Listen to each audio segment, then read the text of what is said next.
World কাপের শুরু হবে কোয়ার্টার ফাইনালিজ করে দিয়া, যে ওয়ার্ল্ড কাপের মানে মেইন ওয়ার্ল্ড কাপ, যে ওয়ার্ল্ড কাপ সবাই দেখার জন্য অপেক্ষা করতেছে, ওই ওয়ার্ল্ড কাপ গুলো শুরু হবে কোয়ার্টার ফাইনাল দিয়ে। গ্রুপ স্টেজের ম্যাচ গুলাতে মানে মানে কি যে করছে, মানে গ্রুপ স্টেজের ম্যাচ গুলা খুবই বাজে করছে, মনে হয় যে বাচ্চাদের খেলা এই টাইপের কিছু করছে।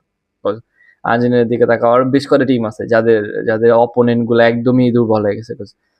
তার একটা কারণ আছে, অনেকগুলো টিম এবার ওয়ার্ল্ড কাপ কোয়ালিফাই করছে। সো আর একটা কথা, এই জায়গায় আবার ইয়াদের ফেস করতে হবে, ফ্রান্স ফেস করবে ইয়াকে, ফ্রান্স এই যে ফ্রান্স ফ্রান্স ফ্রান্স ফেস করবে নরওয়ে, মানে নরওয়ে তো হইতেছে হাল্যান্ড আর এমবাপ্পে আবার দুজনকে ফেস করবে।